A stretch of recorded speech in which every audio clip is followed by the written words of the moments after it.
begrüßen den Ja. Film. Eine gute Woche. Ein freilichen Frühling. Nächten ist gewesen der erste Tag Frühling. Das ist etwas, mit was wir können sich freuen. Ist mir begrüßen nach allem. Ich bin die Vorsitzende von der Jüdische Liga. Ich heiße Gittel Schechter Vishwanath. Und die vandaag, was kommen regulär, wissen schon, was die Jüdische Liga ist. Andere wissen es nicht, weil ich sehr gerne geben zu verstehen, die Jüdische Liga existiert schon seit 1979. Es ist verlegt geworden, gegründet geworden für Mordgeschäfte. In den Zielen von der Organisation sind zu inspirieren Menschen, als man soll reden Jiddisch tagtäglich. Prost pushet. Reden Jiddisch tagtäglich. Auf wie viel soll es sich? In echt zu haben ein modern Jiddisch. Man soll kennen reden wegen handzartige in Junim auf ein handzartigen Jiddisch. Die Jüdische Liga hat verschiedene Vernehmungen. Wir haben, versteht sich, der Marvin Schwell, wo es Lesersartikel ist gedruckt geworden in dem nächsten Nummer. Wir schicken heraus jede Woche Archime Werte von der Woche wegen thematischen Themen. Jede Woche ist gewesen Ricken dem Säger. In die Woche versteht sich, wird sagen, Pesach. Wir haben auf YouTube, auf unserem YouTube-Kanal, Audio-Rekordierungen von verschiedenen meisterlichen Erzählungen. Man soll hören, ein Gerät Jiddisch Wort. Wir haben echt das Englisch-Jiddisch Wörterbuch, was ich sage, nachweisen wegen dem. Und wir haben echt das Online-Wörterbuch, was ich auf Hand kontrolliert. Und wir haben schon mehr wie 1100 Nutzers von dem Online-Wörterbuch. In so wächst, mamisch von Tag zu Tag, das ist mamisch ein Nest.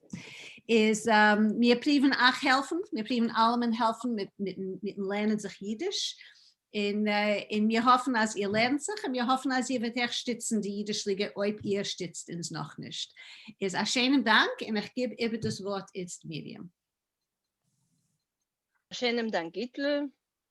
Herzlichen Baruch Habo, alle Reinkommers von Eulem. Sehr schön zu sehen, Takasa, bekovediken Eulem. Ich will kurz sagen ein paar Wörter wegen der Organisation von dem dosigen Schmues. Ihr sollt wissen, nicht nur mit wem man geht zum Tisch, nur euch mit Wasser Kedim und sich können euch benutzen mit sie, beschas meise. Wir werden verführen in Meschach von 3/4 Jahr öfter a Schmues mit Lasern. Das heißt, ich und Laser. Ich will stimulieren ein bisschen Lasers der Erzählungen durch Fragen, was ich will stellen. Und ich bin sicher, dass euch ihr wird fragen, oder ihr wird wollen fragen, ihr wird haben Fragen, öfter noch nicht beim Anheb, nur beschass meise.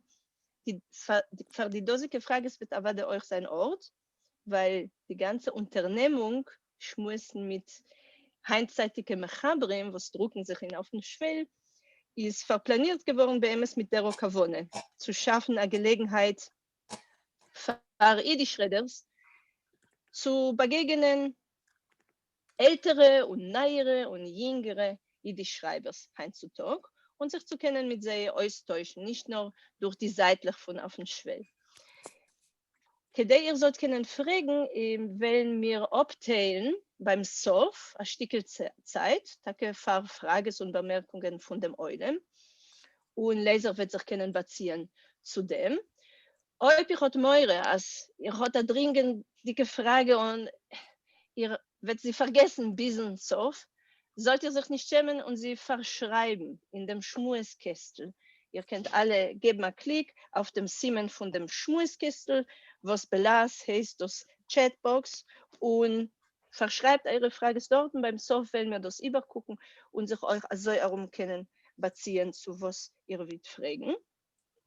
Ich habe euch gesehen, es ist in dem Schmueskestel, das ist da eine Adresse von der Jiddisch Liga, was Gittel hat herausgestellt. Ob es sind dort zwischen euch noch Menschen, was es glebt sich kaum, aber öfter, als solche, was haben noch nicht in Kontakt mit der Jiddisch Liga, sollt ihr sich nicht schämen und euch nach der Unternehmung bleiben mit uns in Kontakt und uns anschreiben. Wird ihr kriegen von Itzeron weitere dicke Informationen wegen anderer Aktivitäten. Will ich jetzt noch rübergehen zu unserem Gast. Was ist doch da der Iker? Und ich will ihm kurz vorstellen und beschassen Schmues mit ihm, wird sich weiter bekennen mit ihm. Ein großen Dank für den Kommen und soll uns alle sein sehr, sehr interessant. Exotisch wird sein Avade, ohne Sofik. Unser heutiger Gast ist Leiser Burko. Wie ihr seht, ein junger Mann, ein junger Jiddishist, was ist aufgewachsen und lebt derweil noch in New York.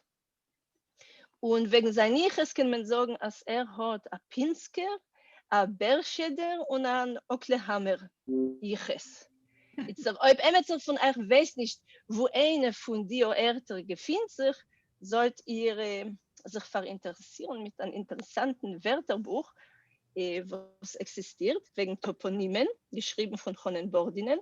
Und wer es will, ein bisschen mehr Informationen wegen dem, kann uns euch anschreiben. In dem dosigen Wörterbuch wird ihr können ausgefunden, öfter nicht, wo es ist Oklahoma, aber wo es ist Pinsk und wo es ist gewesen Bershit. Leiser hat sich noch eider, hat sich genommen zu Jiddisch, vernommen schon mit anderen alten Sprachen. Hat studiert germanische Philologie und in derem hat sich gelernt, solche interessante Sprachen wie Altenglisch, Altdeutsch und Altnordisch. Und mit dem hat ein bisschen euch gehabt zu tun, seine Sie kein Island. Aber das wird uns als allein erzählen. Hat sich ausgelernt, Jiddisch der Iker durch seine Mitarbeit beim Vorwärts. Und was der Vorwärts ist, darf ich doch keinem nicht erklären. Hat dort gearbeitet in der Redaktion, nicht in der Reaktion, in der Redaktion etliche Jahre. Und trotzdem hat euch durchgemacht, ein gar interessanten Perek in sein Leben, was wegen dem wird ihr ihm noch kennen, fragen später in dem Schmuestel. Hat 2 Jahre lang gelebt in Borough Park. Durch sich darf mit der Kavone sich zu bekennen, von ihnen wenig mit der chassidischen Welt. Und was es ist herausgekommen davon, wird euch können allein Megale sein. Hat euch lang studiert in dem jiddischen theologischen Seminar und mit Hatzloch abgeschlossen seine Studies mit der Dissertation wegen dem IWO Linguistenkreis, was euch wegen dem darf uns erzählen, ein paar Wörter, aber als bei der Droge. Derweil will wir neben dem Schmues Tage mit sein Nessie in Island, weil das ist doch ein exotisches Thema. Aber wie ihr seht, die Jiddisch-Liga und die Jiddisch-Welt geht mit der aktuellen Realität. Und Punkt ist ausgebrochen, der Vulkan. Und wir haben gewusst wegen dem noch von voraus und planiert als ein Schmues, was wird der nennt die ganze Jiddisch-Welt ahin in Island. Ich habe sich der Wusstleser als der Vulkan, ob ich habe nicht kein Toes, tragt als einen schweren Namen wie Fagradalzvial. Und ich weiß nicht, ich rede das Arois gut. Vielleicht willst du es Arois reden, besser? Eine Minute, ich habe völlig vergessen, wie man schreibt das. Ich kann es dir kopieren in dem Schmueskestel. Ja. Und also wie wir wollen heute ein bisschen reden wegen Sprachen, Isländisch, Jiddisch, Nehmen und so weiter, wirst du uns öfter kennen, verteidigen dem Namen. Oh, sie ist so ein anderer Namen. Janina schreibt, dass sie ist ein anderer Namen. No, öfter ist das eins die Gegend und das andere der Berg, Gufe, der Vulkan. Ja? Hast du schon 2 Sachen zu verteidigen, ob du willst. Aber lass mir ein bisschen schmeicheln und lachen, noch euch zu treten zu die ernsten Unionen und erzählt uns, was macht ein Jiddischist in Island, inmitten der extremsten Corona-Qualie, das heißt letzten Sommer. Ja, nur es ist man kann meinen, legt es sich nicht gleich auf den Zeichel, als der Jiddischist so vorhin in Island, darf den vergangenen Sommer, ja.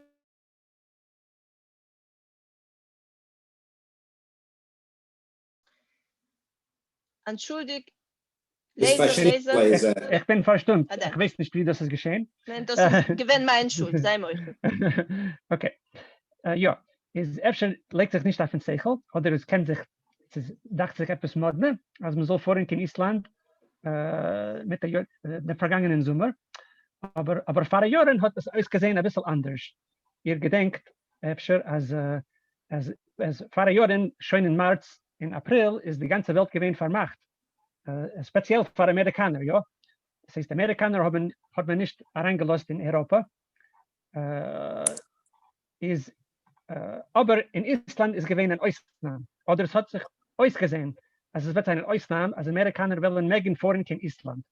Weil Island, die Ökonomie dort ist stark abhängig in dem Tourismus. Ja? Es kommen dort gewöhnlich 2 Millionen Touristen ein Jahr oder mehr. Was das ist sehr Sache im Vergleich mit der örtlichen Bevölkerung dort. Touristen sind stark nötig, speziell Amerikaner Touristen. Und es hat ausgesehen, die haben annonciert, als das Land wird sein offen für Touristen. Habe ich gemeint, ich will Jüdischen wollen kennen fahren von Amerika und Jüdischen wollen euch kennen fahren von Europa und von Israel. Und so wird man kennen schaffen, ein jüdisches Land dort in Island. Und ich habe gehabt, etwas Acholem, es wird sein, also ein informelles Sommerprogramm in Island mit Menschen Verinteressierten von der ganzen Welt. Zum Sof ist das gewesen nur Acholem, ja, weil man hat, Island ist ja gewesen offen für Europäer, aber es ist nicht gewesen offen für Amerikaner, auch gut in ganz sehr begrenzte Kategorien.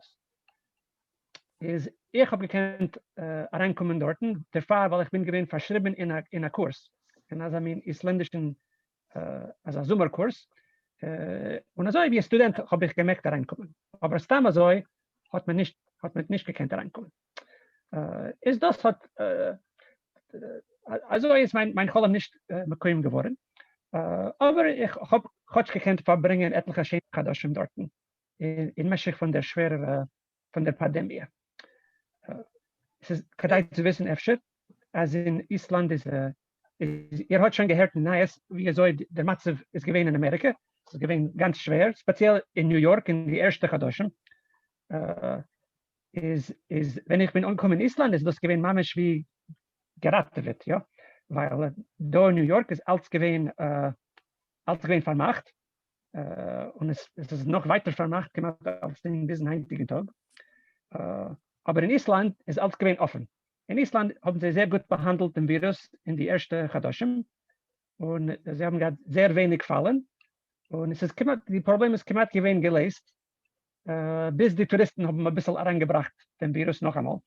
Aber wenn ich bin angekommen, in Onheb ist mamisch gewesen nicht durch den Virus und alles ist gewesen offen. Alle Restaurants, alle Cafés, alle Museen, alle Schulen haben sich getroffen wie normal. Es ist gewesen wie also ausgesehen wie ein Nest. Das erklärt nicht, für was ich bin hingekommen bin, weil für was ich bin hier hingekommen ist gewesen mehr oder weniger persönlicher Mais. Ja. Und es hat gehabt zu tun, Chutz mit deinem Jiddisch Cholem hat das gehabt, der Riker zu tun mit Isländisch, mit der zweiten Sprache. Ja. Hast du dich gewollt umkehren zum Isländisch Limit? Ich habe sich nicht gewollt umkehren, sicher nicht den Ganzen, aber das ist etwas, was hat mich interessiert, das Jahren. Ich habe sich genommen sehr ernst Jiddisch, habe sich vernommen etliche Jahre mit Isländisch. Und ich habe gelernt, die alte Sagas und so weiter. Das ist eine ganze Literatur, ja. Also wie Literaturen von europäischen Völkern. Und es hat einen eigenen Gehen und es ist eigene interessante Sachen. Und in gewisse Protem ist es ähnlich zu Jiddisch und in anderen Protem nicht ähnlich, ja. Als du habst schon auf dem dosigen Punkt, ich habe dich gewollt, danke fragen, wer es hat gelernt, dein Artikel weiß, als die erste Schule, mit welcher du hebst ihm an, wachst du auf, als ein Aroisog, als Jiddisch und Isländisch, das ist ein Sivek min Hoshomaim, und sie können gehen Hand in Hand. Mit etwas seien sie sehr ähnlich und öfter mit mehr wie nur ein Strich. Es ist aber da ein Sport ein bisschen unterschieden. Öfter kannst du uns ein bisschen reinführen in die Ähnlichkeiten von einer Seite, du wie ein Linguist, was du verstehst, in die Pitschewkes, und danach euch fortdermonen, mit was sie seinen Gor verschieden. Und Ja. ein Bakosche wollte ich noch gehabt, either du bist Mamschich, sei also gut, hab einsinnig mit unser Eulen, was ist von Kolaminim Madreges auf Jiddisch, und es ist da eine Sache, was, wenn öfter nicht damit nachfolgen, wenn du wirst reden, sehr gich. Also wir wollten nicht gebeten zu reden, a Kapitschke Pamelche. Ich will sich bei mir zu reden mehr vermellig. Das ist allemal eine Zora bei mir zum Badeuren. Ja. Sie ist kränk bei Linguisten, Bichlal. Sie reden a Sachsprachen ein bisschen und der Rikergir. Ja. Mit was ist Jiddisch, sind Jiddisch und Isländisch ähnlich? Koidem Kol sind sie beide kleine Sprachen, ja. Das heißt, im Vergleich mit der Sache andere Sprachen von der Welt, mit welchen wir sind besser bekannt, mit Englisch, mit Spanisch. Aber lassen wir reden viele wegen die nicht solche große Sprachen, also wie Hebräisch oder ich weiß nicht, Albanisch oder Schwedisch oder jene Sprachen haben etliche Millionen Reders, ja. Aber Jiddisch zum Badeuren, wissen wir heutzutage, hat öfter 500.000, öfter 3/4 Millionen Menschen, was reden Jiddisch jeden Tag. Und in der Emerson ist Isländisch noch kleiner. In Island sind da öfter 350.000 Menschen und nicht alle reden Isländisch dort. Das ist mamisch sehr eine kleine Sprache von allen Sprachen in Europa. Und ja, und alle kleinen Sprachen haben ein bisschen dieselbe Zores, ja. Das ist, man wird verguckt auf der Welt, ja, man bekommt nicht genug Aufmerksamkeit, nicht genug Geld, wird nicht gestützt genug von den größeren Instanzen. Ja, und es ist schwer zuzuziehen, Menschen zu dem Limit, zu lernen sich die Sprache und zu vernehmen sich mit dem. Ja, in dem Sinne in Jiddisch und in Island ist ganz ähnlich. Ich wollte gesagt, als linguistisch können sagen, sind sie euch ähnlich. Wir wissen, als Jiddisch stammt ab, Jiddisch ist eine Schmelzsprache, was kommt von einer Gemisch von Altdeutsch mit Hebräisch, mit Aramisch, mit slawischen Sprachen, Polnisch und Russisch. Aber der Resort von Jiddisch, die Grammatik, ist von Altdeutsch, von 1000 Jahren zurück, muss man sagen. Und Isländisch ist ist nicht von Deutschland. Die Isländer sind in Lachatila gekommen von Norwegen, von Skandinavien. Aber die Sprachen mit 1000 Jahren zurück sind gewesen eine Sache mehr ähnlich wie heute. Und man kann sehen, dass die Scheurashim von isländischen Wörtern seien sehr oft dieselbe Scheurashim wie von jiddischen Wörtern. Ja. Ich weiß nicht, wir sagen Hand und sie sagen Hund und also ist mit sehr Sachwörtern. Ist eine Sache nur, wie ein Redner von Jiddisch kann man verstehen ein bisschen, was geht vor dort, als man sieht, der Satz auf Isländisch. Ja, das heißt, dass man kennt sich ganz gut an zu geben. Ja, man fährt dahin und mit ganz gut. Ich will nicht mit Gassen sein. Man kann nicht reden Jiddisch auf der Gas dort, man wird nicht verstehen. Aber es hilft. Ja, es hilft sicher. Mit dem ist es euch ein guter Ort für der Kumediker internationaler Jiddisch-Programm, was wir darf noch kann sein. Realisieren. Aber wegen dem Tag ein bisschen später. Ich sag, du hast euch der Mond in deinem Artikel einen interessanten Parallel, was hat noch eins zu tun, ein bisschen mit Ähnlichkeiten, kulturelle Ähnlichkeiten. Du hast der Mond zwei Zunehmen, was beide Sprachen haben in seiner eigenen Kultur. Du hast Avade der Mond im Am HaSefer, das heißt das Volk von dem Buch, die Jiden, Avade. Und von der anderen Seite hast du gesagt, dass auch die Isländer halten von sich wie ein Volk von nicht nur von einem Buch, noch von Büchern. Ja, sie rufen sich da, also das Volk von Büchern. Und das ist eine schikave Sache. Für mich ist es gewesen neu und interessant. habe ich gewollt dich fragen, sie weißt du ein bisschen mehr wegen dem Kontext von dem dosigen Zunahmen? Sind wenn existiert er, sind wenn rufen sie sich an, also das Volk von Bücher und was steckt hinter dem? Was für Bücher meint man? Sie seien die Isländer spezielle Bibliophilen. Efter kannst du uns ein bisschen erzählen wegen dem? Eine gute Frage. No, wir rufen sich Ama Sefer, der ich zu dem Tanach, ja? Was ist das Buch von allen Büchern, ja? Von allen Zeiten. Ja, so hat viele nicht zu tun mit Jiddisch, ja? Ja, wir haben das verdient. Das ist sicher. Die Isländer rufen, lassen wir sagen, die Isländer rufen sich allein Volk von die Bücher, ja. Ich meine, das andere rufen sie das nicht. Das ist sehr Nomen für sich.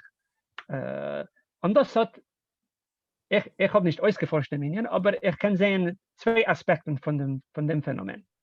Ein Aspekt ist, was sie haben eine relativ alte Literatur.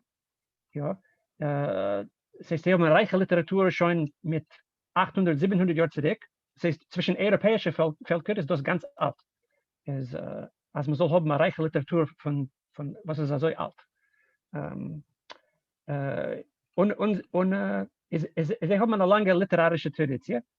Und sie haben eine Sachbücher, Xaviaden, was sie haben abgehielt von jenen alten Zeiten.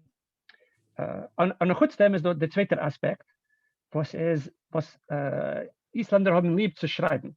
Sie haben sehr, sehr Sachschreiber. Speziell für ein kleines Volk geben sie heraus sehr Sachbücher. Mehr Bücher, ihr könnt sich vorstellen, für ein kleines Volk. Ja? Speziell in der Zeit, ich weiß, in der Zeit Onheb Winter, in der Zeit von Nittel, ist es da also etwas, was heißt der Bücher, ein Büchermabel. Jedes Jahr ist da ein jonte dicker Büchermabel, wenn jeder einer gibt sein eigen Buch und gibt es wie Matonnen. Man hat lieb zu geben solche Matonnes, Bücher wie Matonnes.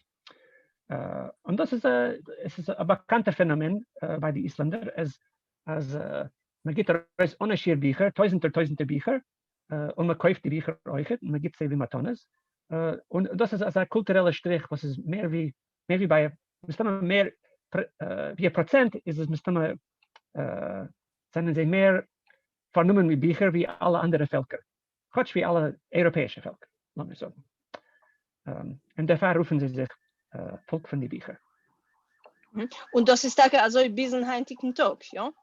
Ja, letztens ist es geworden ein bisschen weniger, zu lieb dem, was alle sind so vernommen mit den Computers und die junge Menschen lehnen nicht so viele Bücher wie früher dicke Deutsch, ja. Letztens hat sich ein bisschen geschwacht, der sehr geschickt zu schreiben und lehnen Bücher, aber es ist fort stärker bei sie wie bei knapp alle anderen Völker. Sicher bei anderen Völkern, mit welchen ich bin bekannt. Dank. In dem Kontext kann sich euch gut hereinstellen, ein anderer Fakt, in Scheiches mit der isländischen Kultur und Davke Literatur, was ist das? Sie haben, wie du hast schon gesagt, eine sehr lange, nicht nur, ja, Literaturtradition. Das heißt, sie haben schon im Mittelalter, wie du hast euch aufgewiesen in deinem Artikel, gehabt sehr reiche und sehr stark kultivierte Literatur. Und du sagst in deinem Artikel, dass es nicht den ganzen klar für was sie haben gehabt, das ist starke Netier schon demut. Weißt du, öfter ja, etwas mehr zu sagen derwegen. Und öfter bichlal ein bisschen uns beschreiben, die, was haben nicht gelernt im Artikel und die, was haben keinmal nicht gelernt, keine isländische Sage.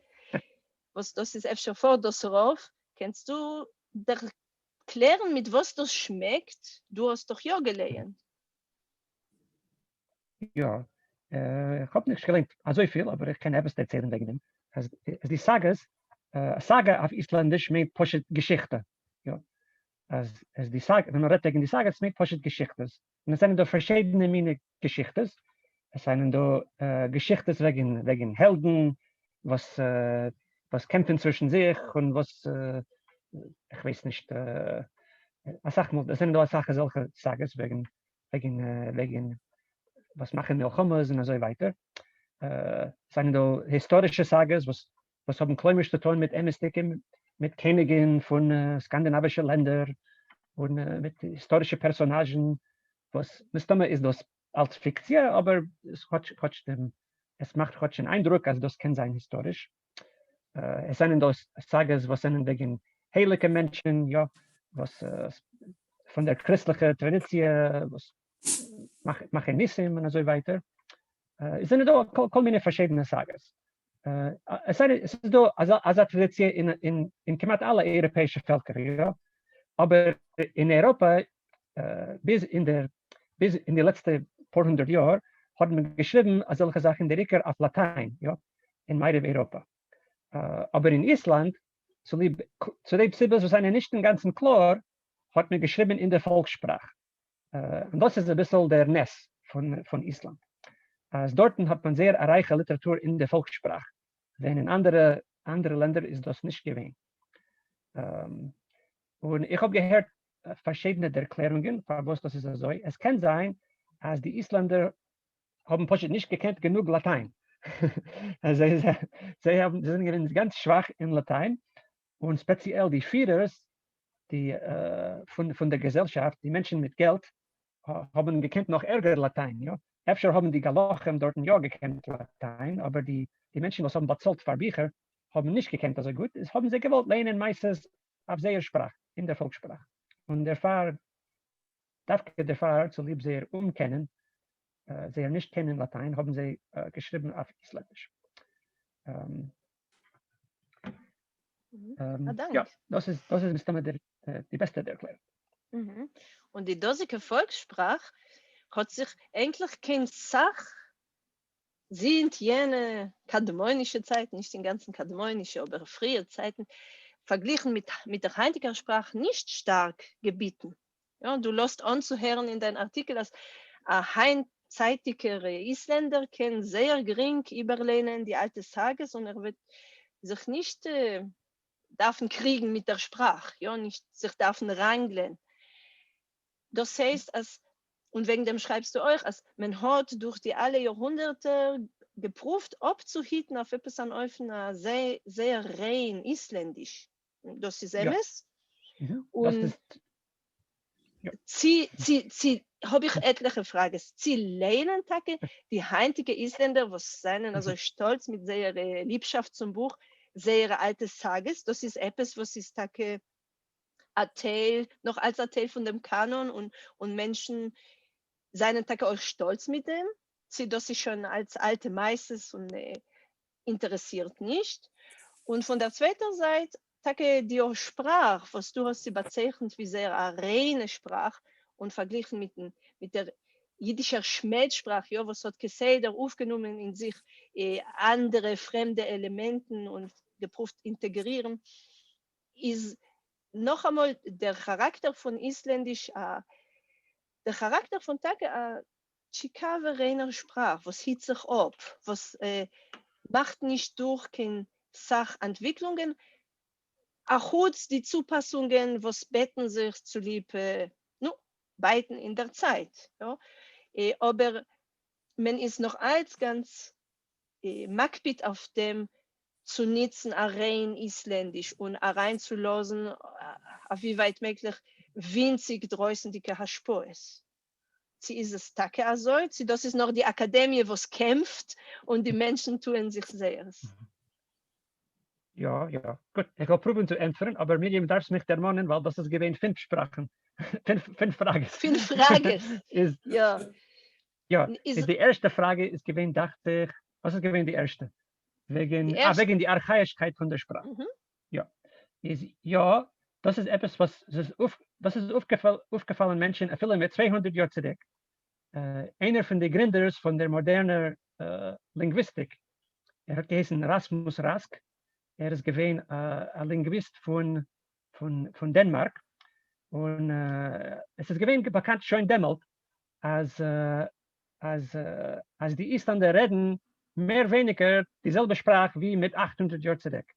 Und als man guckt auf die Texte von Heint und von 800 Jahren zurück und man sieht, es hat sich gebeten sehr winzig. viele, wenn die Skandinavier reden wegen der alten Sprache, wegen der sehr alten Sprache, reden sie wegen Isländisch, weil Isländisch spiegelt ab, wie so eine sehr Sprache, wie so Altschwedisch gewesen, wie so Altdänisch und Altnorwegisch. Ja. Ist für was die Isländer sind so konservativ, ist nicht klar. Ja. Es ist nicht, man kann nicht wissen, für was eine Sache entwickelt sich sehr dicht und eine andere Sache entwickelt sich sehr, sehr vermehrt. Stimme hat es zu tun mit dem, was sie sind gewesen isoliert, hunderte Jahre. Ja? Sie sind angekommen auf dem Insel in dem 9. und 10. Jahrhundert und danach haben sie hunderte Jahre nicht gehabt, zu viel Kontakt mit anderen Menschen. Und sie sind euch viele auf der Insel. Der Insel Island ist ganz groß. Es ist gemacht so groß wie England. Ja? Und es sind, also ich habe geredet wegen Heint, früher sind gewesen noch weniger Menschen. Es ist gewesen sehr kleine Bevölkerung in einer großen Insel. Also sind alle gewesen sehr isoliert, hunderte Jahre. Und das hat mir immer gespielt eine Rolle, als die Sprache soll sich nicht weiten zu viel. Die zweite Frage ist wegen sehr Sprachpolitik. Das heißt, wie bald ich habe geredet wegen Rasmus Rask, der Linguist, er ist gekommen in Island und er hat sich gekiddicht. Es ist äußergewöhnlich für ihn zu sehen, als die Sprache ist so konservativ. Und danach haben sie bekommen ein Schem in der Welt, als wie eine Sprache, was hat sich wenig gebeten, haben sie beschlossen, gemacht wie ein Volk. Also gut, wir unsere Sprache beißt sich nicht, wollen wir weiter nicht beiten. Und sie führen weiter als eine Politik mit der Sprache, als sie proben nicht reinzuführen, keine fremde Wörter, keine Wörter von Englisch oder von Latein oder Griechisch. Und sie nutzen weiter die Scheurashim von Sehersprache für alle moderne Sachen. Ja? Und mit dem sind sie Tage anders wie viel ich weiß, wie alle anderen europäischen Völker. Ja? Als sie schaffen eigene Wörter von einem isländischen Scheurisch für alle modernen Begriffen, für Universität und für Psychologie und für Philosophie. Als solche Begriffe, dass wir haben, was Sachsprachen auf der Welt, alle europäischen Sprachen haben von Latein und von Griechisch, haben die Isländer geschaffen für sich allein. Sie nehmen nicht von der Fremden. Und das schreibt sich an bei der Bevölkerung, was ist doch ja eine ganz moderne und euch zulieb dem Tourismus kommt sie doch stark in Kontakt ist mit Englisch und müsst ihr euch ein bisschen mit anderen Sprachen. Ja. Das ist dacke, es schreibt sich an, die Menschen nutzen weiter bewusstsinnig sähere Wörter, es wird was einmal schwächer und die isländische Akademie prüft, auf etwas an euch von dem entgegenzuwirken. Ja, nun, lass mal sagen, ich bin gewesen ein bisschen skeptisch, ich bin dahin gefahren, aber dort sieht man, als es nimmt sich an, als die Menschen glauben in dem. Als das ist der Teil von sie sind stolz mit ihrer Sprache, sehr stolz. Und sie wollen, es soll sein, es ist ein bisschen, das ist sehr nicht in der Mode hängt. Ja? Das heißt, Isländisch ist die einzige Sprache, oder von sehr wenig Sprachen, wo als ein Purist, man kann reden wegen Purismus, ja, als ein puristisches Modell von Sprachpolitik entwickelt sich, also gut. Aber ja, sie bemühen sich sehr stark zu halten, als die geschriebene Sprache soll bleiben so isländisch wie möglich. Wenn man redet auf der Gas, nutzt man speziell als englische Wörter, ja, weil sie reden alle sehr gut Englisch und es nicht schon nicht reden wegen die Millionen Touristen, die kommen, seien da euch zentlicher Tausender, sie rufen Immigranten, speziell von Polen und von der Litauen und andere europäische Länder, euch von den Philippinen-Inseln. Sie haben zentlicher Tausender Immigranten und mit den Immigranten redet man Englisch. Man redet Englisch sehr asach. Und wenn man redet Stamm auf der Gas, nutzt man euch ganz oft englische Wörter. Aber schreibendig ist man sehr makbid. Und wenn sie schreiben sie rein im Isländisch. Und ich bin allein ein bisschen skeptisch wegen Neologismen. Ja? Das ist ein Thema für die Jüdische Liga. Ich bin lange Jahre gewesen ein bisschen skeptisch. Wollen Jeden das nutzen? Nee. Aber in Island sagt man, sie nutzen Tage. Man führt ein neue Wörter und die Kinder in die Wiegen wollen anheben, nutzen die Wörter. Und ich habe viele gesehen als ein Programm für Kinder, für kleine Kinder, was dort ist, also kann ich viele gefunden. Ja, wird es ein interessanter viele zu sehen, jene Sache. Ja, sehr fein. Das ist ein Programm für Kinder, wo man lernt als Kinder zu schaffen neue Wörter. Okay, es ist nur 1 Minute. Die Programm heißt Maulith, was das meint auf Isländisch meint die Sprache. Maul ist dasselbe Schritt wie Mol. Von Meul, aber das was kommt daraus von Meul, ne? Nicht Punkt Meul, es ist wie Mol, 1 Mol, 2 Mol. Okay. Nicht, dass es wichtig, was für Scheudisch das ist. No, Volksetymologie. Volksetymologie, ja. Das wollen wir sehen. Das sind ein paar isländische Kinder und in der Spiel gibt man sie ein Wort auf Isländisch und man sagt, dass man heißt, die Kinder schaffen neue Wörter von derselben Sache. Mit die verschiedenen, mit die verschiedenen Scheuerchen, was Isländisch hat. Ja. Ich denke nicht die Wörter, wir wollen sehen, was sie sagen. Und die Kinder trachten ein bisschen, sie schaffen neue Wörter und sie kriegen Punkte für jeden neue Wort, was sie schaffen. Ist 1 Sekunde. Núna með snúa efraspjaldinu við.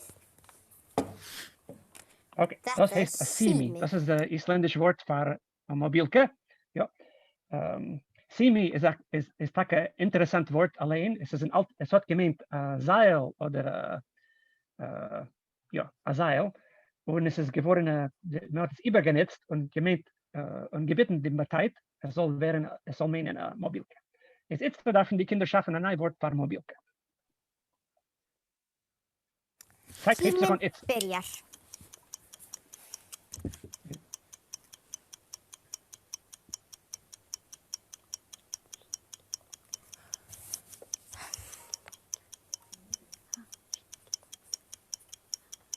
Die Zeit ist geendet. Tíminn búinn. Ég gef ykkur sens, eru þið með eitthvað orð? Okay, Ringi, das ist von dem schwedischen Ring, ja, also wie Ringen. Ringi, also ein ringendicker Apparat. Ein ringendicker Machsche. 5 Punkte. Það eru 5 stig. Næst er það Fallmann. Þið megi fletta efraspjaldinu. Das ist ein läufendicker, wie sagt man, ein läufendicker Rad. Oder das ist ein Scooter. Hier hat man gesagt, ein Reitwägel oder ein Scooter, aber sie haben ein eigenes Wort für den. Tíminn byrjar. Fahrradtæki, ein vorendicker Apparat. Dekkja Ich weiß nicht, renna. was das ist. Etwas Rennen, ein läufendicker, ich weiß nicht.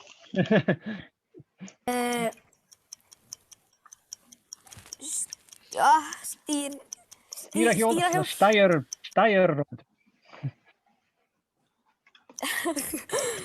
Og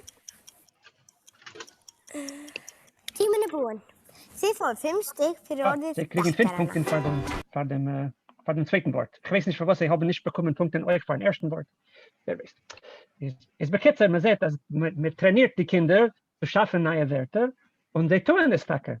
Und es ist das ist in dem Prat ist Tacke äußerst gewöhnlich. Ja? Ich habe sich nicht vorgestellt, als es kein Tacke sein soll.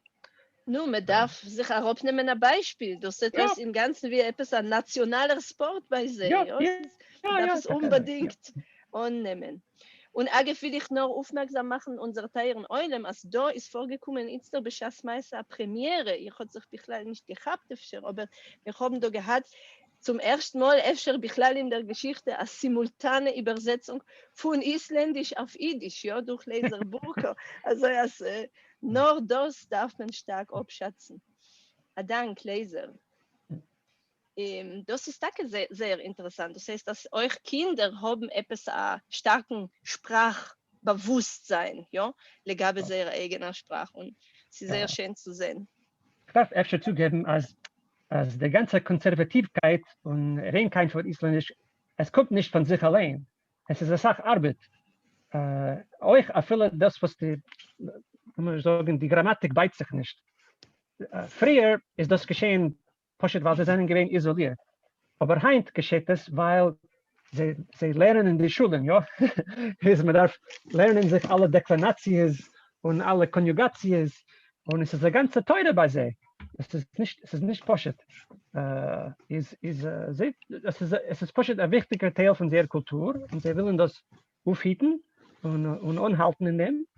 Und das ist schön zu sehen. Also sie schatten das ab. Und das ist so wichtig für sie. Danke, sehr, sehr spannend. Und als du hast schon da angehört mit Deklinations und Konjugations und wir wissen, dass zwischen allem sitzen, er sagt, Jiddisch, Talmidim, was einmal haben sie ja so eine Tendenz, nicht hier sich zu beklagen, wie schwer der jiddische Diktat ist. Aber nur lassen wir hören, wie viele verschiedene Beigfallen hat Isländisch? Sie hat es mehr wie Jiddisch? Nu, Miriam, also wie du bist, du redest Polish von daheim. Kennen die Isländer sich nicht beriemen? Leben die hier. Weil Isländisch hat nur 4 Beigfallen. Ja, in dem Fall ist die Grammatik ist nicht so weit von Deutsch, von modern Deutsch. Das heißt, es ist ein bisschen schwerer wie auf Jiddisch. Okay, schon mehr wie ein bisschen. Es ist schwerer wie auf Jiddisch, die Grammatik. Aber es ist nicht zu vergleichen mit mitteleuropäischer Sprache. Ja. Sie können sich fort nicht messen mit Polnisch. Sie können sich nicht messen mit den Mitteleuropäern. Aber für einen Redner von Jiddisch es kommt vor, seht euch ganz bekannt. Es ist nicht so fremd für uns. Das heißt, Jiddisch wird helfen. Oder so, ich heute lernt sich Jiddisch und dann auch gleich rüber zu Isländisch. Sollte kennen vorhin in Island. Ich habe noch gewollt aufbringen 2 Dogmas von deinem Artikel, was einen sehr heftig in meine Augen oder euren von dem Drum Neologismen oder Poshet als solche Tage eigene Wörter, wo sie, die Isländer nehmen nicht über kein lateinische oder griechische Begriffen, was haben sich ja verspricht ganz stark in die andere europäische Sprachen. Le Moschel, Tage das Wort für Universität, ja. Mich hat es mamisch gemacht schmeicheln, weil es ist etwas wie Haskoli, ob ich gedenke gut. Und es passt, es ist perfekt, es hat zu tun mit Haskole. Ja. Sehr schön. Das ist mir keinmal nicht eingefallen. Also ja, seht euch also wie Haskole. Ja, ich habe es bald erkannt, die heimische Sache. Gut. Aber man redet so, das ist ein bisschen anders. Ich stelle sich vor, mein isländischer Akzent ist noch nicht das. Trotzdem euch das Wort für Psychologie, etwas wie eine Neshome-Wissenschaft übergesetzt. Ja, sehr heftig und es klingt bei ihm sehr, sehr originell. Ja. Ich habe noch gewollt anrühren an einen anderen Punkt, was wird ganz lebendig klar von deinem Artikel und das ist die Beziehung von den Isländern zu seiner eigenen Landschaft und zu seiner Natur. Und als die dosige Beziehung drückt sich euch aus in der Sprache. Le Moschel, hast du geredet wegen dem, als die Toponymen, die verschiedenen Toponymen, die nehmen von Erter, haben aber Zeit. Ja, sie seien genommen oder sie basieren sich auf Wörter von der Sprache und sie haben einen konkreten Bateit. Le Moschel Reykjavik, ja, hast du der Monmir, ich habe Punkt vergessen, etwas räuchiger Eingoss, ja, richtig. Also Reykjavik, der Nomen Bateit etwas und es ist sehr stark verankert in der Landschaft, in der Natur von dem Land. Und du hast das verglichen mit Jiddisch, wo das ist Bichlal nicht benimmt, ja, wo wir haben Toponymen, was sind Poshet genommen von die scheichdicke Gegenden und Länder und Völker, wo Jiden haben integriert gelebt und du gehst die verschiedene Dogmas von Lodz und Warsche, als nehmen, was man hat übergenommen von oder Polnisch oder Russisch und ein bisschen veridischt. Ja. Aber man hat sich nicht speziell Material gewöhnt, zu schaffen, eigene jüdische Namen mit Abateit. Ach, kurz ein paar interessante. Dugmoes, was du der Monst. Habe ich dich gewollt fragen, in Schechs mit der starker Beziehung zu seiner eigenen Natur und Landschaft. Was legt sich öfter auf den Segel, weil das Land ist da geräuschendig, wenn man tracht wegen Natur. Sie drückt sich die dosige Beziehung aus noch in andere Trummen in seiner Kultur, sie der Iker in der Sprache. Oder ein bisschen poscher gefragt, sie meinst du, dass die Isländer seien speziell verbunden mit seiner Natur? Sie, nur die Touristen, die kommen dahin, die nicht spoil zu werden von dem Naturnes, seien also zugebunden. Ja, ich meine, dass die Isländer sie sind euch stolz mit der Natur von der Insel. Von der zweiten Seite, ja, sie sind sehr zufrieden, was die Touristen kommen und geben euch sehr Geld. Das ist der Iker. Aber ich meine, wohnen auf Island ein ganzes Jahr, ja, die Natur ist nicht allemal als ein Vergnügen dort. Ja. Es ist nicht, der Winter ist ein halbes Jahr, es ist finster und dunkel und es geht der Regen, sehr Sache. Es ist bloß ein starker Wind. Es ist keinmal nicht warm, ein ganzes Jahr keinmal nicht warm.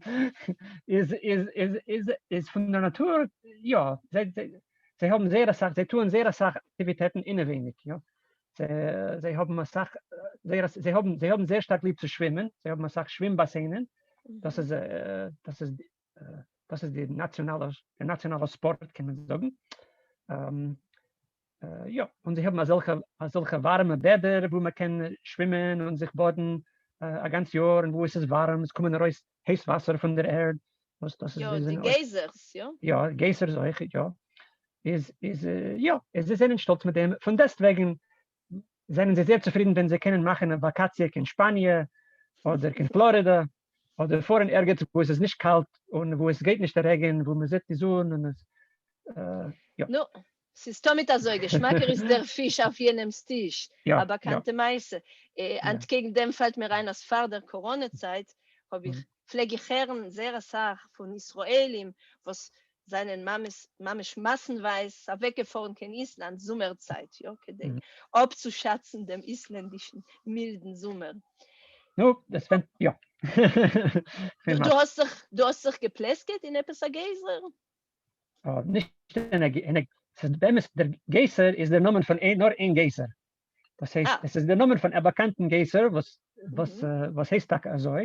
Und öfter habe ich ein Video davon ergens. Ich bin nicht sicher.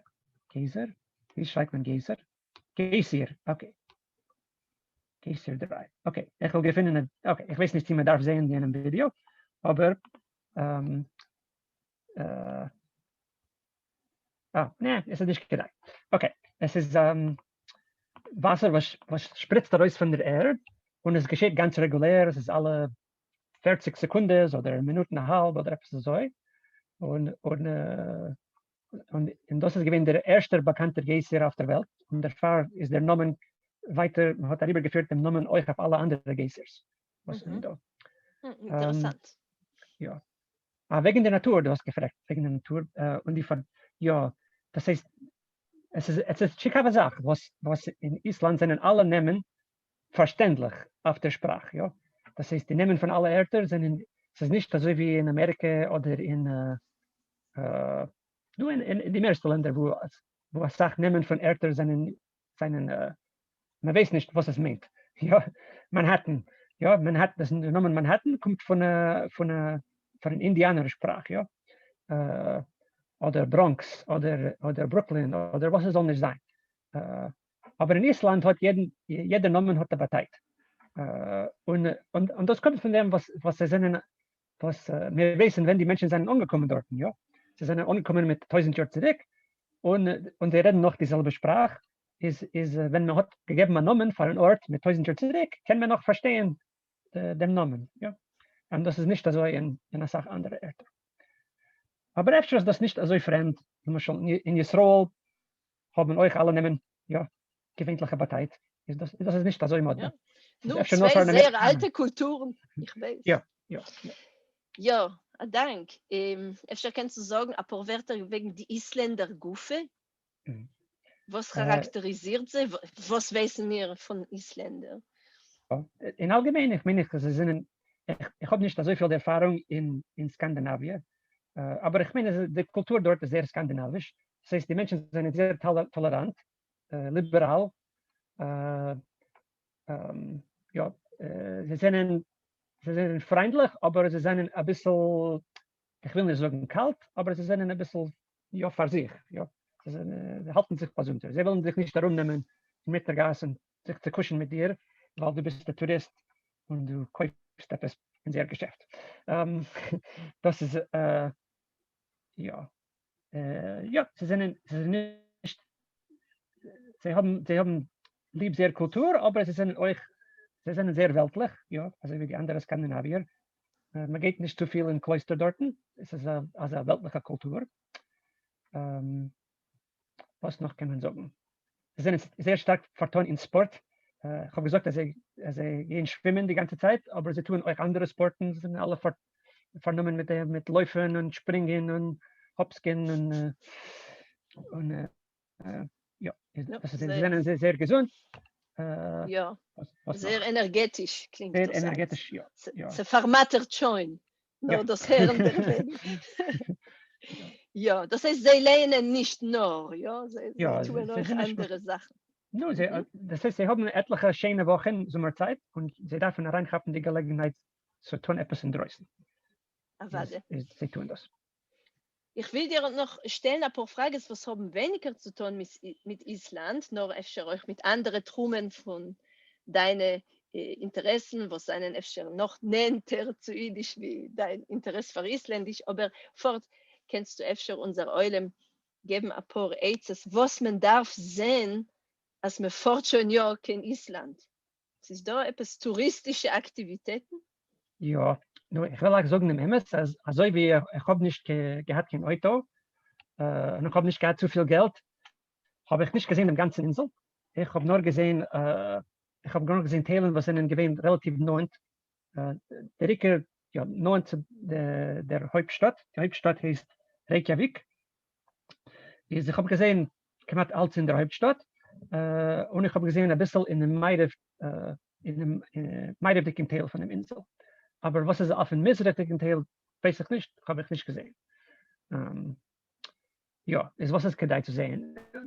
Das wird man finden in alle Wegweisers bei Island, das ist der Geyser, und es ist etwas, was heißt Gullfoss, das ist der goldene Wasserfall, was ist sehr bekannt. Es sind so verschiedene, ich weiß nicht, wie das heißt. Es heißt der Gletscher auf Jiddisch, Ja. Es sind so verschiedene Gletscher, was man kann sehen, und es ist so Sachen, lebendem Wasser, kann man sehen, schöne Sachen, schöne Landschaften. Ohne schier schäpselig, wilde schäpselig, was laufen herum über den ganzen Insel. Ja, ich glaube, es ist eine sehr schöne Landschaft. Es ist fort ein bisschen modern. Es ist eine große Insel und ohne Menschen, ja. Man fährt und man sieht keinen nicht. Das ist ein bisschen modern. Ja, das heißt, wer es will sich abruhen ein bisschen von der Menschheit, ist das Ort. Ja? Dahin darf man fahren. Dank, Leser. Ich habe derweil gesehen, als seinen aufgekommen ein paar Fragen in Scheiches mit Island ist eider. Ich will öfter fragen noch andere Sachen, was haben weniger zu tun mit Island, will ich sich beziehen zu die dosige Fragen. Etliche Menschen haben sich gefragt und fragen dich, sie geschieht etwas herum oder mit Jiddisch in Island, auch wenn du bist dort und du planierst etwas Jiddisch-Programm, sie seien da Jiddisch-Reders, sie ist da eine jiddische Kehile. Gittel hat uns der Mond, als letztens hat man in Island angenommen, Jiddischkeit für eine offizielle Religie, ja, und öfter mit dem, wenn zu Bislach kommen, neue Recht, ich für Iden in Island, der Iker für Jiddisch, ich weiß nicht, lassen wir sehen und erleben, aber was kannst du sagen wegen Jiddisch und Island? No, Island. Du ein Chabadsker Mischpoche in Reykjavik, was sie halten an Jiddischkeit dort, also wie Umetum. Ich habe gelernt, ergens sind nur erst 60 Juden in dem ganzen Land. Ist nicht das Sache. Ich hab geredet wegen dem, als Religie Bechlal ist nicht als eine Iker-Sache dort. Ja? Das ist ein skandinavisches Land. Es ist sehr modern. Sie haben die Medina stützt, die Meluche stützt religiöse Institutionen, also wie ein Kloster oder theoretisch eine Schule oder für die Musulmanen, für alle Religionen wird man stützen. Es ist da viele, ob es wollten gewinnen genug Jeden, was wollten gewinnen verinteressiert, wollte man euch gestützt eine Schule für Jeden. Aber die Zahl Jeden ist sehr klein. Und der Iker ist nicht so fromm. Ja? Ich meine, es ist nicht so gering zu sein fromm in Island, weil die Kehle ist so klein und es ist teuer für alle zu kaufen Essen, zu bekommen koscher Essen, ist noch ganz teuer dort. Ja, das ist die Zone dort. Es wird euch öfter gewinnen ein Problem. Ich weiß, ob Schabbos wollt gewinnen 3 Wochen lang oder etwas, wenn es ist finster die ganze Zeit. Das ist euch kompliziert. Ja. Aber kann man sich geben ein Eize, ja, weil ich weiß nicht wieso, aber die Rabbonim wollten gefunden etwas ein Eize für den. Ja, warte.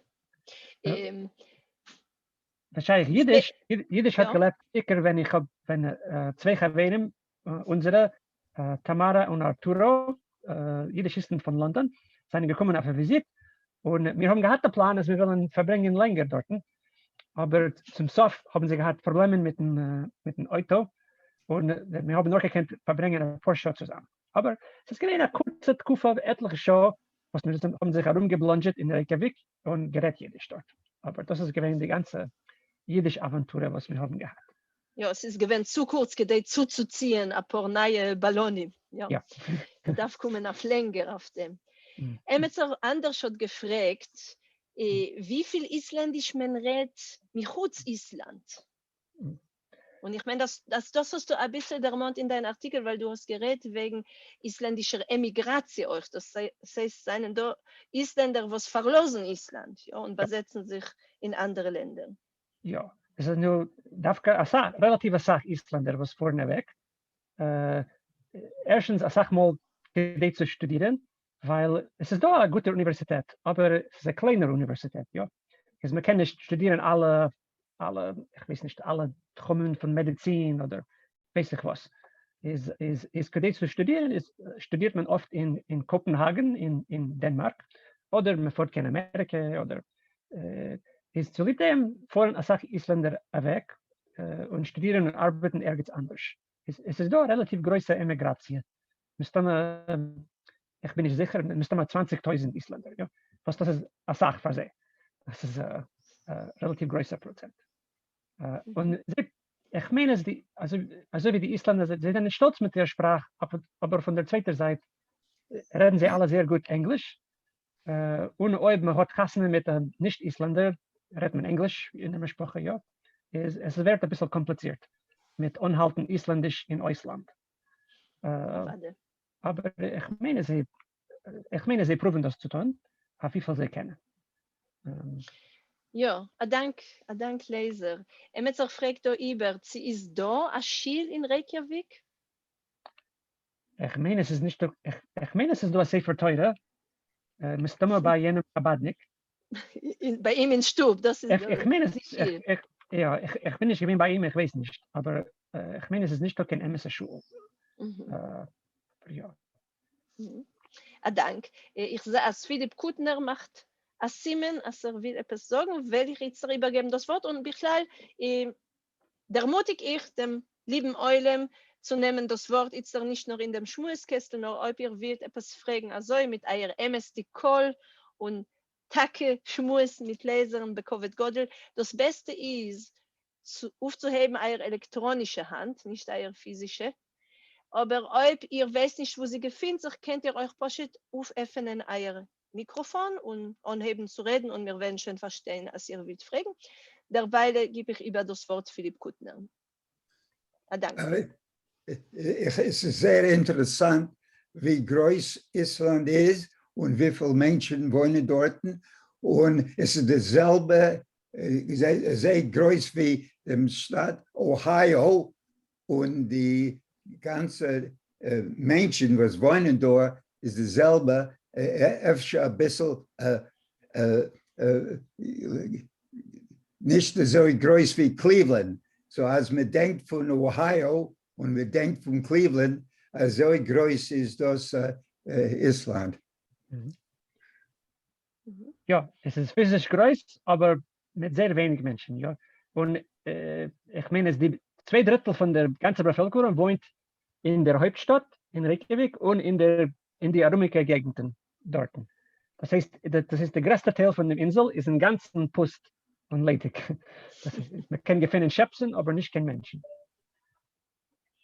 No, es ist dort auf noch ein paar Jiddischisten. Bekorf. Also die Corona wird noch losen. Emetzer gewollt wissen, was ist ein Torfhaus? Das heißt, ich verstehe, der Mensch hat gelernt einen Artikel. Also in alten Zeiten, sie haben ein gutes Leben von dem Tourismus und von sie haben natürliche Energie, was sie bekommen von der Erde. Und sie haben andere Industrien, was heutige Zeiten haben sie relatives Sachgeld. Aber hunderte Jahre sind sie gewesen sehr arm. Sie sind gewesen in, ich weiß nicht, sie haben gehabt Fisch in Jam. Das ist gewesen mehr weniger als. Und euch Schäpsen, ja, gelebt von Schäpsen, eine Sache. Sie sind in hunderten Jahren gewesen sehr arm und gelebt. Und sie haben nicht gehabt kein Holz, zu bauen Häuser. Haben sie gebaut Häuser von Torf. Was Torf ist, das ist Erd. Ja, was sie haben also gemacht, ich weiß nicht, kann man sagen, Lehmannhäuser oder Erdenhäuser und übergedeckt mit Gras. Und das ist gewesen angenommen bis mit 100 Jahren zurück. Ja, wenn man hat angeheben bauen moderne Sachen. Es ist da ein Bild in mein Artikel, aber efter kann ich weisen. Okay, ich will euch weisen ein Bild, wie ihr seht das. Und der Rekord, das ist gewesen gut, weil es ist gewesen warm. Ja, das ist gewesen also Holz gemacht mit ein bisschen Stein, ein bisschen Holz und mit Gras auf dem Dach.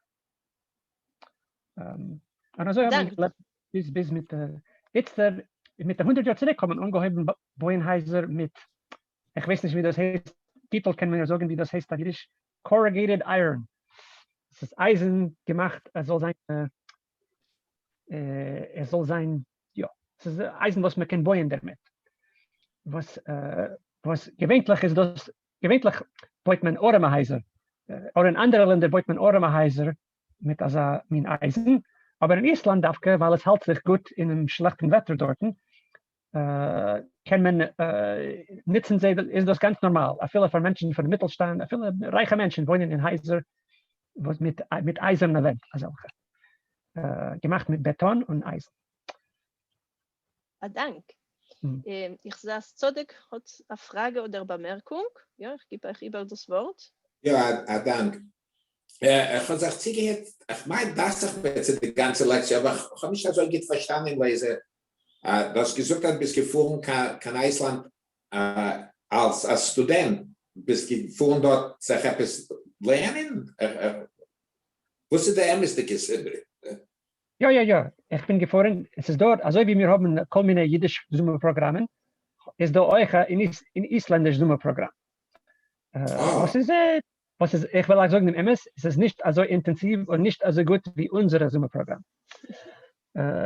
Und ich will auch sagen, das heißt ein intensiv islandische Sprachprogramm? Ja. Also ja, so ein Programm. Normales Programm, aber zum Bedeuten reden die Studenten zwischen sich alle Englisch. Oh, es ist schrecklich.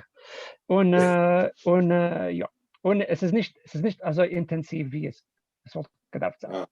Aber was hast du dich interessiert in islandisch Sprachen ganzen? Aber was im Ganzen, ja, es ist gewesen eine schicke Sache. Wenn ich bin gewesen jung, habe ich sich vorgenommen mit dem.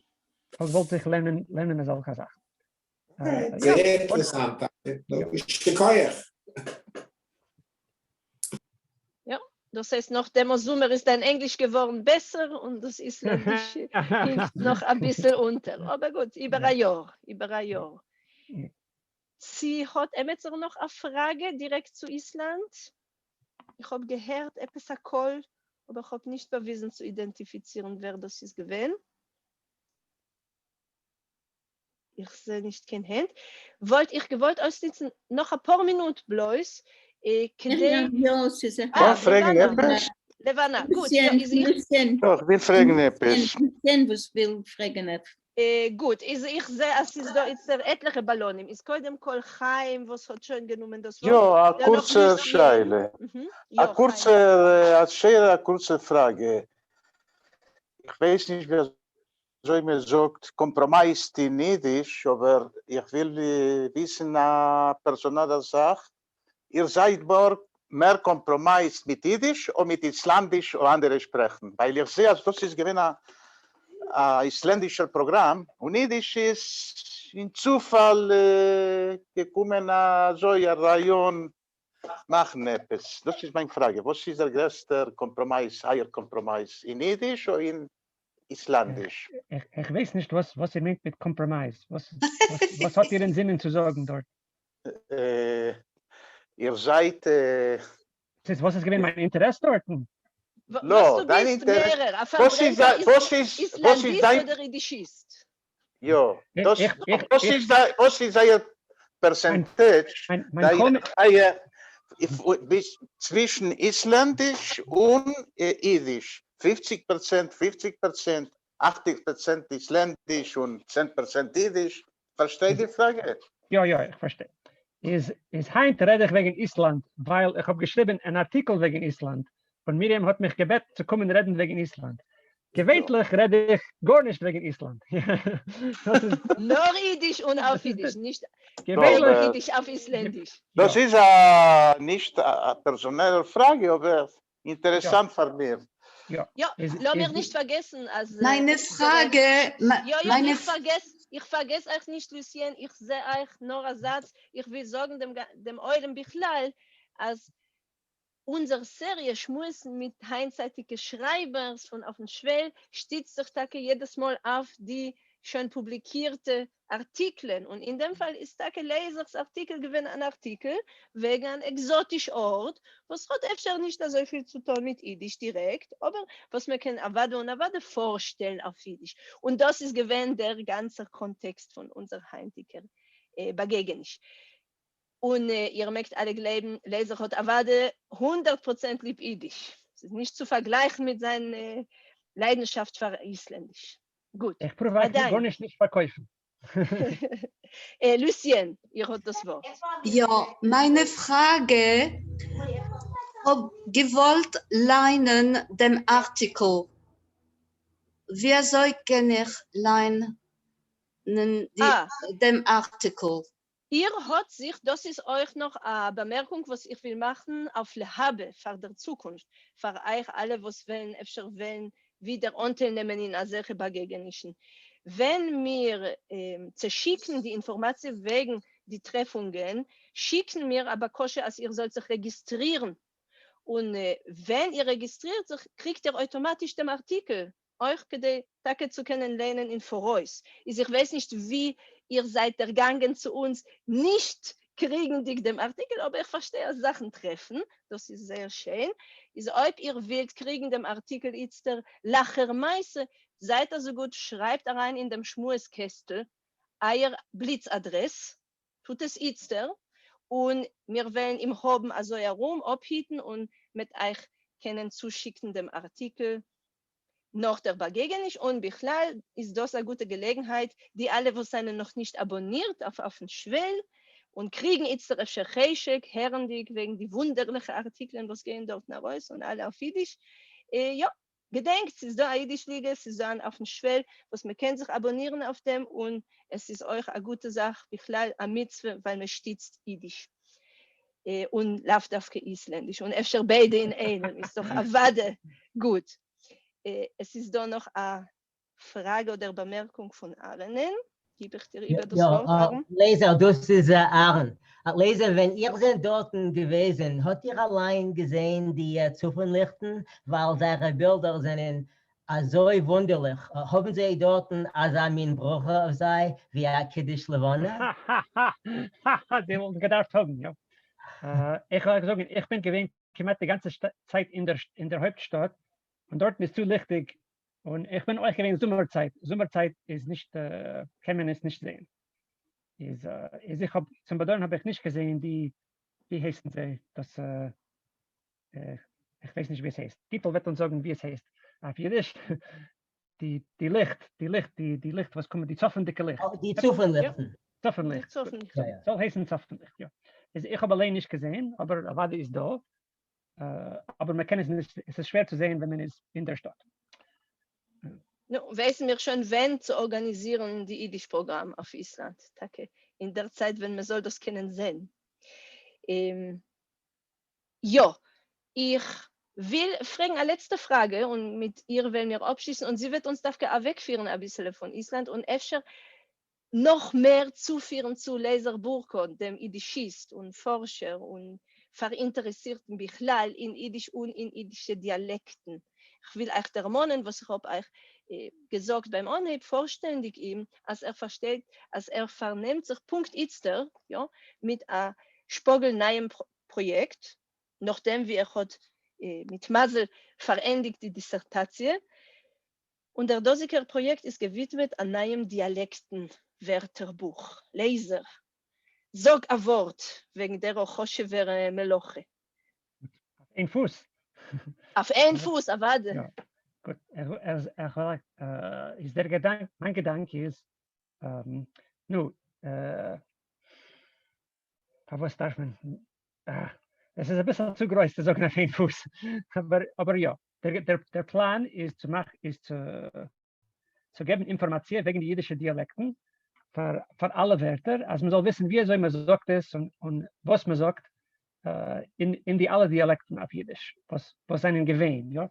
Heim zum Bedeuten, hören wir nicht, wir können hören Jiddisch von Chassidim, wir können Jiddisch von alten Jiden, von Kindern, von Leben gebliebenen, aber wir haben nicht das ganze Aschires von jiddischen Dialekten, was es gewähnt mit Ador zurück und sicher nicht mit 2, 3, 4 Deutes zurück, ja.